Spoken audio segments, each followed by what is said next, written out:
Oke, matematik tingkatan 3, bab 7, subtopik 7.2 pelan dan dongakan. Oke, apakah itu pelan dan dongakan? Standard pembelajaran melukis pelan dan dongakan suatu objek mengikut skala. Sebelum ini kita sudah belajar apakah itu unjuran ortogon. Oke, unjuran ortogon itu ialah image objek yang terbentuk pada suatu satah. So, satah sama ada satah mengufuk, satah mencancang. Oke. So, apakah itu pelan, apakah itu dongakan? Oke, pelan itu adalah unjuran ortogon pada satah mengufuk, yaitu apabila kita lihat dari arah atas. Itu kita panggil pelan. Oke. Manakala dongakan itu adalah unjuran ortogon pada satah mencancang, yaitu kita lihat dari pandangan sisi ataupun pandangan hadapan. Oke? Oke. Nih, kalau kita ada satu objek, apabila kita lihat dari arah atas ke bawah, oke, unjuran ortogon yang terhasil itu kita panggil sebagai pelan. Oke, yaitu dia adalah pada satah mengufuk. Manakala pandangan dari X, pandangan sisi dan pandangan arah depan Y di sini kita panggil sebagai dongakan. Oke, kalau X dongakan X, Y dongakan dari Y. Oke, boleh ya? Oke, contoh. Contoh ini adalah sebuah prisma tegak, yaitu objek kita. Oke, pelan dia adalah apabila kita lihat dari arah atas ke bawah, yaitu dari arah pandangan Z di sini. Oke, yang pelan adalah tapak lantai yang kita boleh nampak itu. Oke, itu adalah pelan yang kita lihat dari arah Z.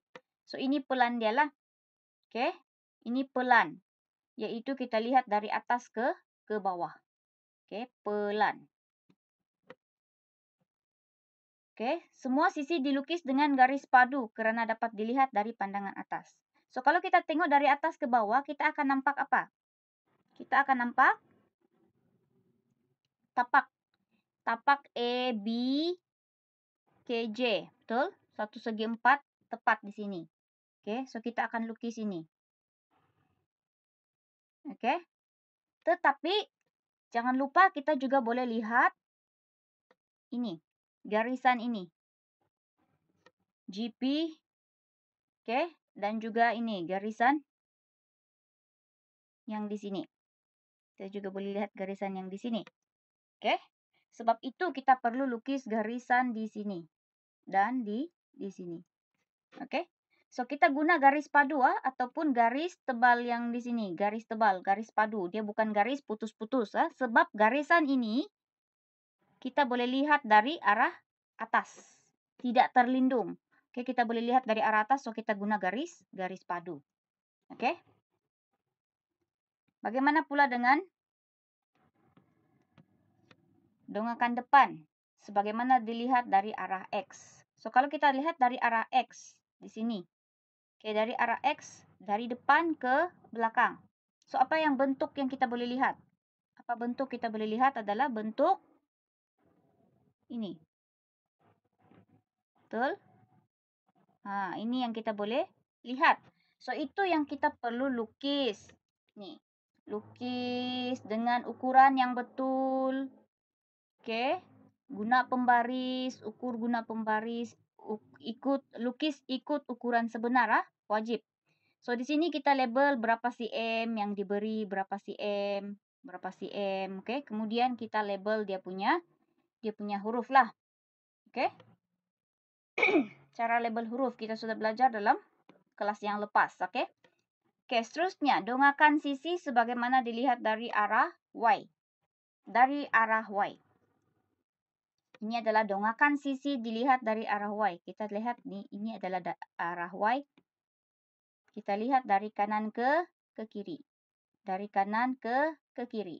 So, apa yang kita lihat adalah, first, kamu boleh lihat nih, bentuk segi 4 ini.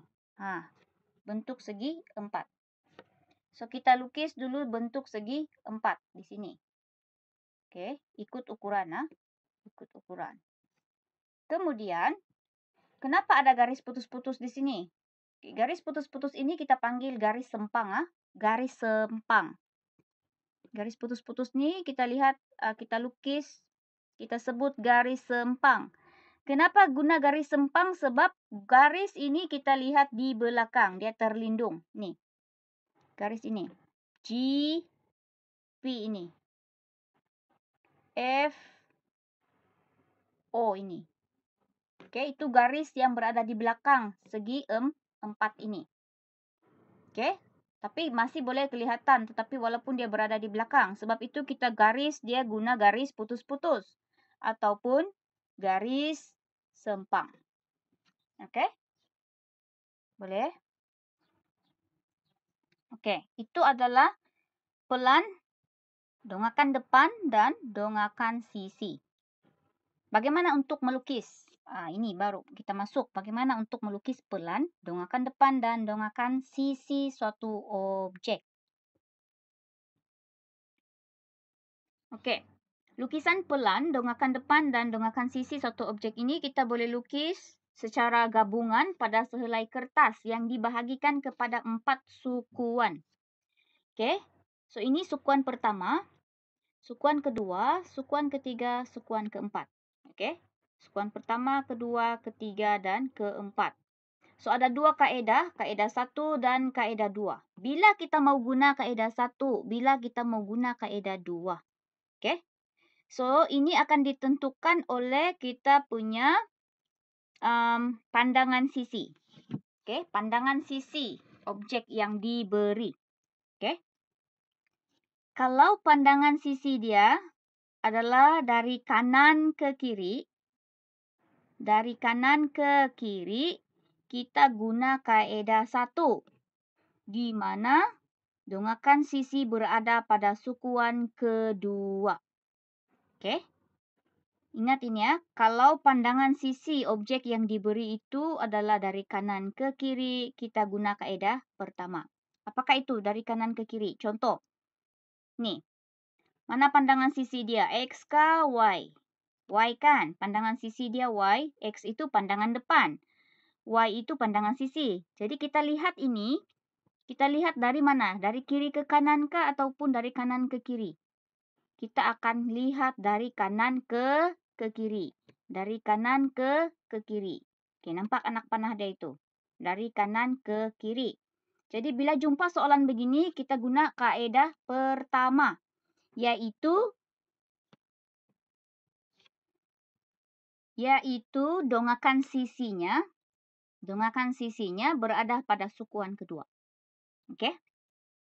Bila masa mau guna kaedah kedua. Oke, dongakan sisi berada sukuan pertama ini. Bila masa? Apabila pandangan sisi itu adalah dari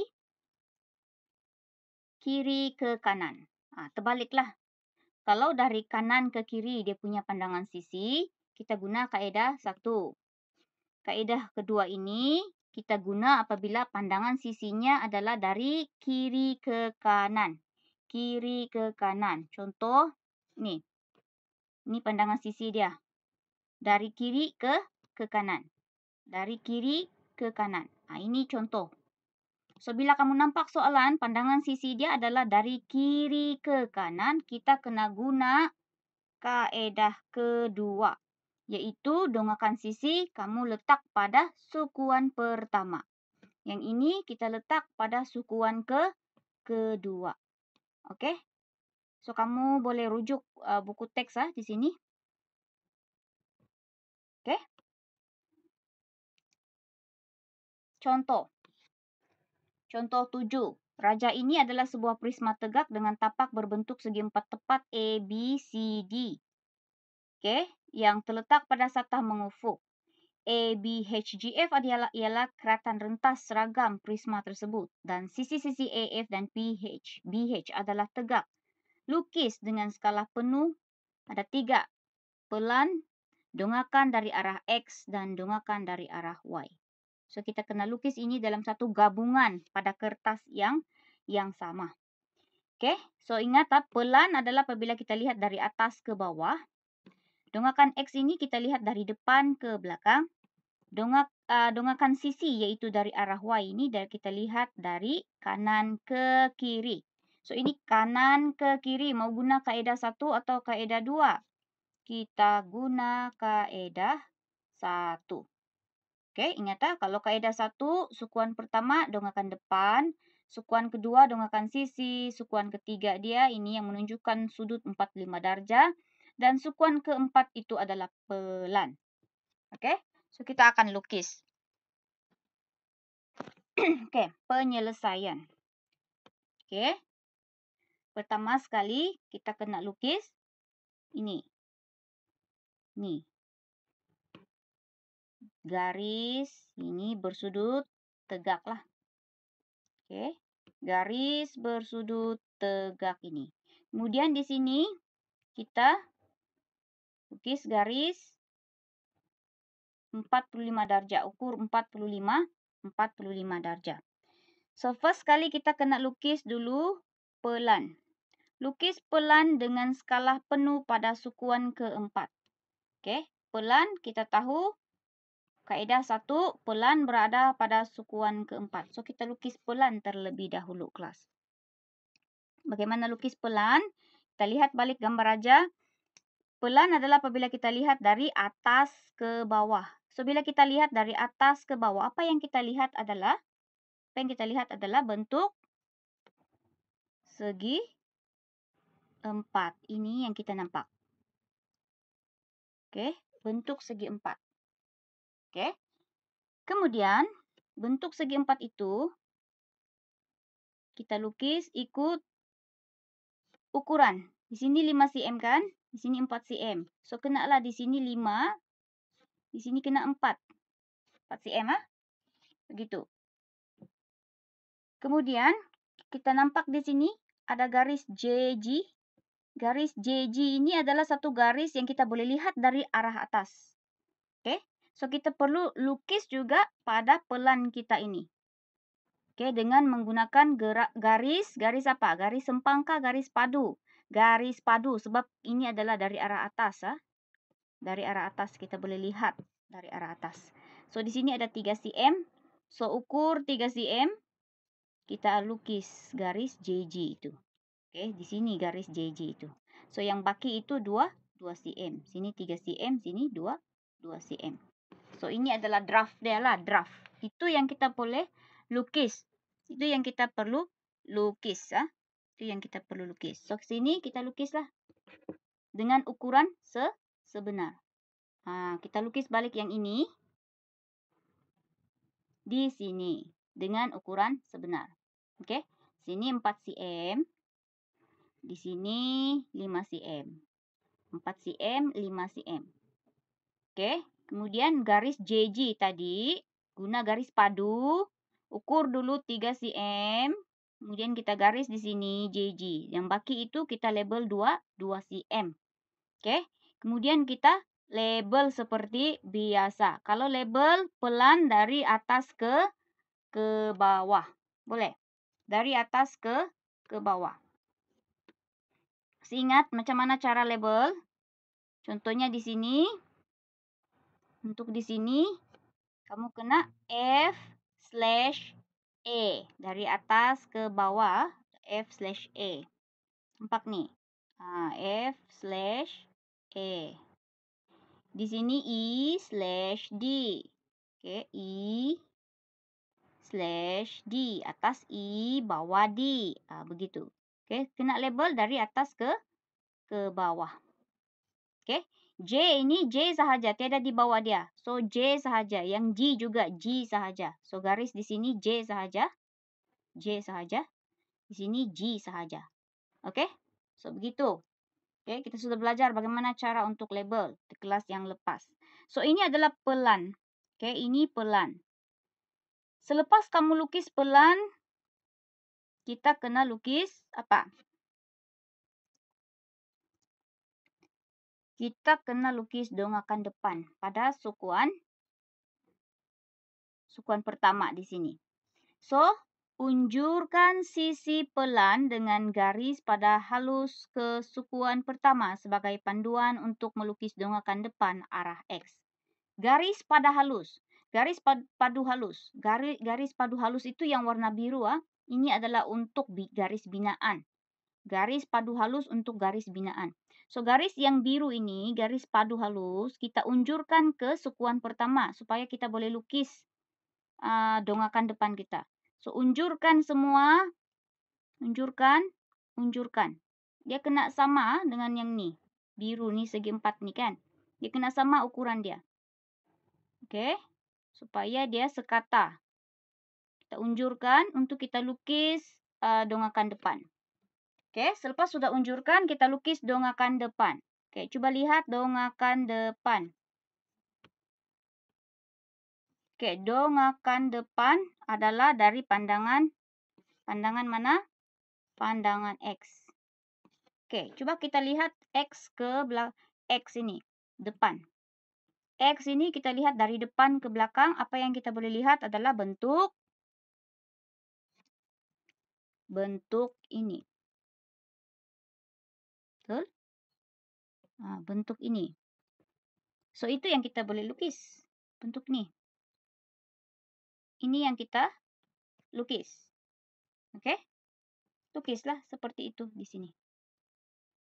Ikut ukuran, kelas. Ikut ukuran. Kita lukis bentuk ini. Ikut ukuran.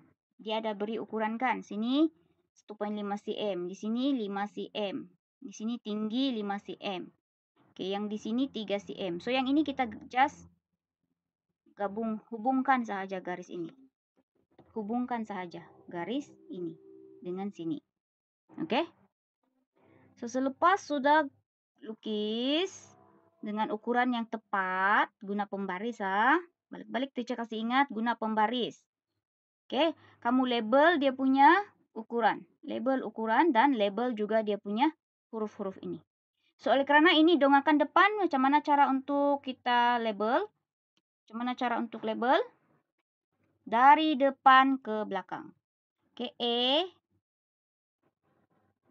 A/D, B/C, F/E, G/J, H/I. Betul kan?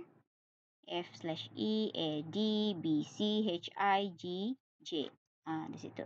Okey, so kena betul lah. Ukuran kena tepat dan label juga kena betul. Okey. Selepas selesai dongakan depan, unjurkan lagi garis padu halus yang warna biru ini ke sukuan kedua. Unjurkan ini ke sukuan kedua. Ini ke sukuan kedua. Ini ke sukuan kedua. Supaya kita boleh lukis kita punya dongakan sisi. Okey, dongakan sisi. So, kita lihat kembali di sini dongakan sisi di sini ya, pandangan Y. Kita lihat dari kanan ke kiri. Dari kanan ke kiri. Apa yang kita boleh lihat? Bila kamu anggap kamu berada di sini, kamu lihat di sana, apa yang kamu boleh lihat adalah bentuk segi 4. Ni, I, C, B, H ini. Kamu nampak ini, betul? Bentuk segi 4 ini. Okey. Tetapi di belakang kamu di sini, di belakang kamu juga boleh nampak ini. E, D, E, F. Kamu boleh nampak garisan ini, E, F ini. Di belakang. So, kamu kena lukis juga garisan E, F ini. Walaupun dia berada di belakang. Tetapi dengan syarat, bila dia berada di belakang, kita lukis guna garis putus-putus ataupun garis sempang. Okey? So, lukis dulu segi 4 ni. Ni. Segi 4 ni. Okey, kita lukis dulu segi 4. Ikut ukuran, ikut ukuran. Tinggi dia 5. Lebar dia berapa? 4. 4.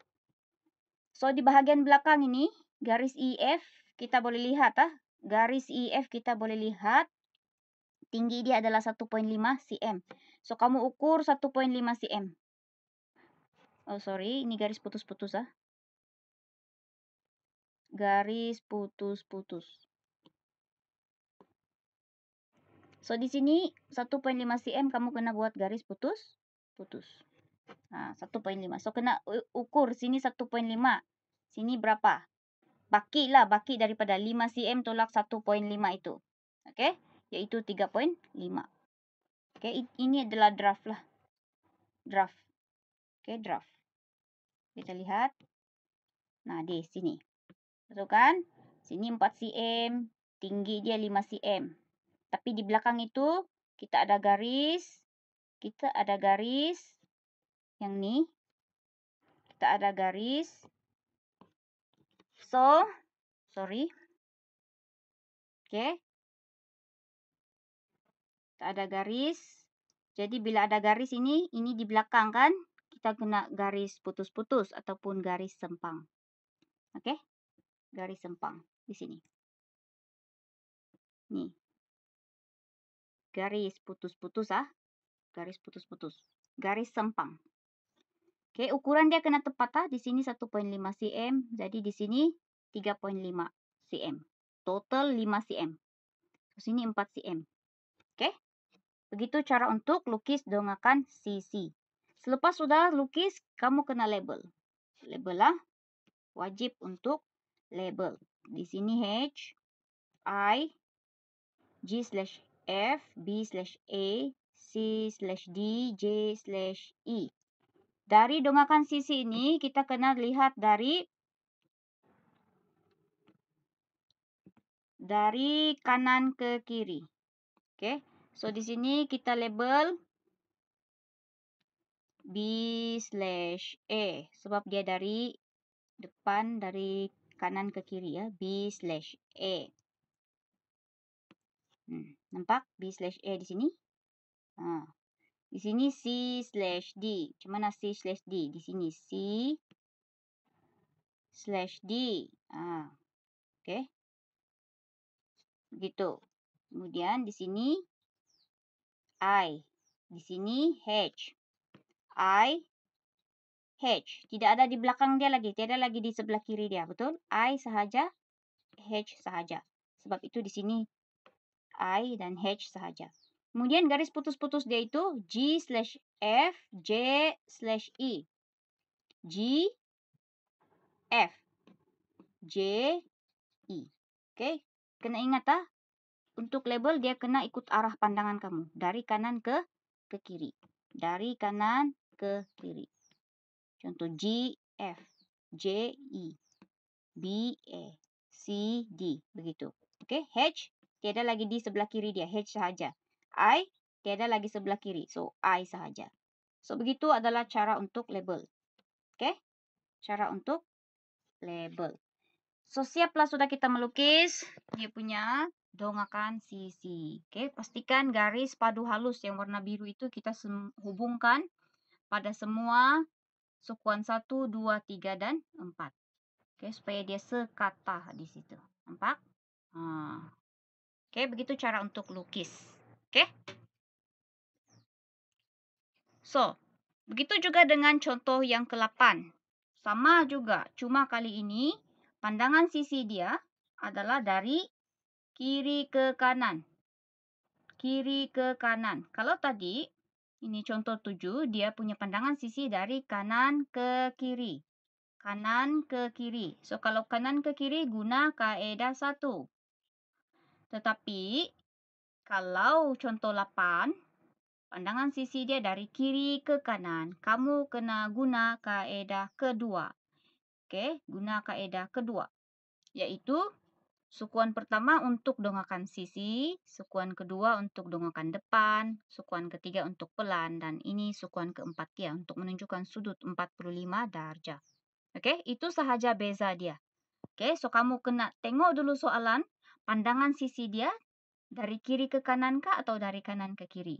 Lepas itu kamu tentukan kamu guna kaedah 1 atau kaedah kedua. So, cara lukis dia itu sama sahaja seperti yang telah kita bincangkan sebentar tadi. Okey, macam ni. Okey, oleh kerana pandangan dia ini, pandangan sisi dia dari kiri ke kanan, kita guna kaedah kedua, di mana dongakan sisi dia berada pada sukuan pertama. Okey, so kita kena lukis pelan. Okey, lukis pelan terlebih dahulu. Lepas itu lukis dongakan depan, lepas itu lukis dongakan sisi. Oke? Sama seperti yang kita telah bincangkan tadi. Oke, yang biru ini adalah garis padu halus untuk binaan lah. Oke, supaya sekata semua. Kena ukuran dia kena sama, dari sini. Kalau sini 1 cm for example, so kena 1 cm, 1 cm, 1 cm. Kena ikut betul-betul. Oke? Dan selepas lukis jangan lupa label ukuran, jangan lupa label dia punya JED ini semua. Jangan lupa label. Oke, dan kena guna pembaris ukur betul-betul ikut ukuran yang diberi. Oke? Seterusnya, mensintesis pelan dan dongakkan suatu objek dan melakar objek tersebut. Oke, kalau yang sini sebelum ini kita diberi objek, kemudian kita disuruh lukis pelan dan dongakkan. Pelan dan dongakkan depan, dongakkan sisi. Oke. Tetapi di sini kita diberi pelan, diberi dongakkan sisi, diberi dongakkan depan. Dia suruh kita lakar objek. Terbalik. Oke, terbalik. Diberi pelan, diberi dongakkan sisi dan depan. Disuruh disuruh lakar objek. Terbalik. So, ini bagaimana cara dia? Oke, contoh 9. Raja di sebelah menunjukkan pelan, dongakkan depan, dan dongakkan sisi bagi sebuah prisma tegak dengan tapak berbentuk segi empat tepat. Suatu bongkah berbentuk kuboid telah dikeluarkan dari prisma tersebut. Lakar bentuk 3 dimensi prisma tersebut. So, daripada soalan ini pun kita sudah dapat bayangan macam mana rupa objek kita itu. Oke? Kamu kena baca juga soalan. Jangan terus tengok dia punya pelan dongakan. Baca soalan. Oke? Dia bilang prisma tegak dengan tapak berbentuk segi empat tepat. So, kita tahu tapak dia mesti segi empat tepat. Satu bongkah berbentuk kuboid telah dikeluarkan dari prisma tersebut. Oke? So, penyelesaian. Kedudukan dongakan sisi adalah di sekuan kedua. Maka pandangan dongakan sisi adalah dari arah kanan. Ini selepas dapat ini pelan dongakan, kamu terus tengok dongakan sisi dia berada pada sekuan pertama kah kedua. Ini sekuan pertama, kedua, ketiga, keempat. So kita tengok dongakan sisi dia berada pada sekuan kedua. So bila dia guna dongakan sisi ini pada sekuan kedua, kita guna kaedah pertama kah kedua? Pertama. Maksudnya arah pandangan sisi itu adalah dari kanan ke kiri. Macam ni. Macam ni.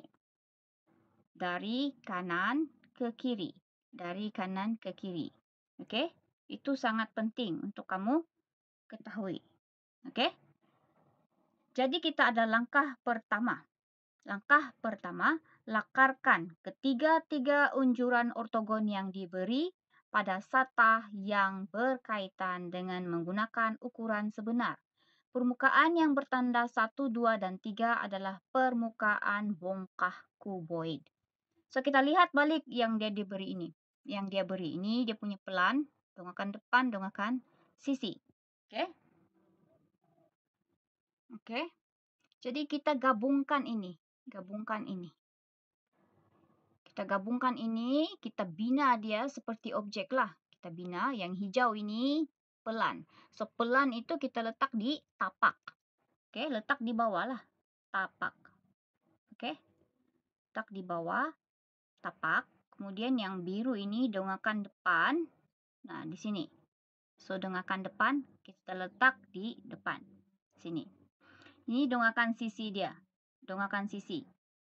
So, ini kita letak di sini. Okey, kita anggap dia satu objek yang tegaklah berdiri. Kita macam mau buat rumah ini. Okey, macam buat rumah lah. Sini tapak, sini dongakkan depan, sini dongakkan sisi. Kenapa dongakkan sisi kita letak di sini, bukan di sebelah kanan dia? Sebab ini dia berada pada sukuan kedua. Okey, jadi dia punya pandangan tu dari kanan ke kiri. Okey, dari kanan ke kiri. Sebab itu dongakkan sisi dia berada di sini. Okey. Itu langkah pertama.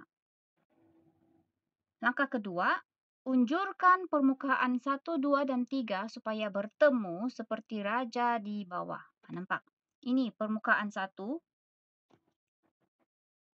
Ini permukaan 1, permukaan 2, permukaan 3 ini. Kita unjurkan supaya dia bertemu. Nampak? Nampak di sini sudah bertemu.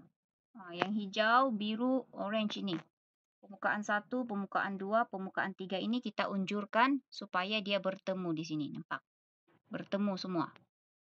Oke? Bertemu.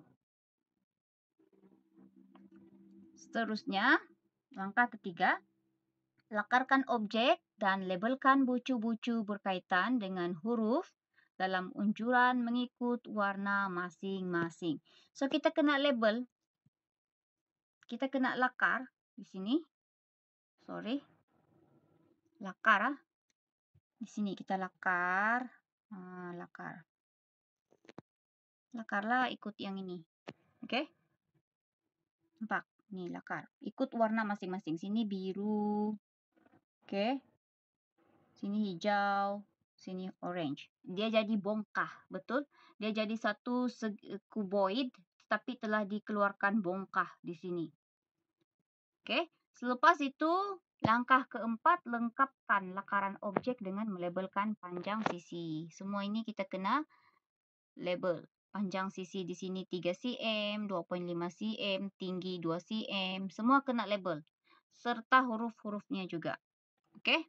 Serta huruf-hurufnya juga. Oke? So, di sini, ini warna biru. Di sini kan warna biru. Ini warna biru. Sebab di sini warna biru. Di sini warna biru. So, ini di bahagian sini. Ini di bahagian sini. Nampak? Dia di depan. Maksudnya ini di depan. Yang ada nombor 2 Roman ini dia di belakang. Gitu. Oke? So, yang ini nampak. Ini warna orange kan? Dia di depan, di kanan. Ini di kiri. Oke? Nampak? Ini untuk di kanan, ini untuk di kiri. Oke, nampak? Nih. Ini untuk kanan, ini untuk kiri. So, di sini adalah warna orange. Oke, warna orange. Dia di kanan, kemudian ini di kiri. Begitu. Kemudian yang hijau ini hijau. Di bahagian atas. Di sini. Dia bahagian bawah, sorry. Di bahagian bawah. Kemudian yang di sini, ini adalah hijau juga. Hijau. Merujuk kepada ini. Oke, merujuk kepada ini. So, ini bahagian atas, ini bahagian bawah. Oke, boleh? Boleh? Oke. So, ini dongakan depan, ini depan, ini belakang. Ini kanan, ini di kiri. Ini di bawah, ini di atas. Dapatlah kita lukis objek kita itu. Begini. Ini kanan, kiri. Oke. Ini depan, ini belakang. Ini atas, yang ini bawah. So, lukis. Selepas lukis, kita kena label semua ukuran dan huruf-huruf dia yang menunjukkan bucu-bucu. Oke?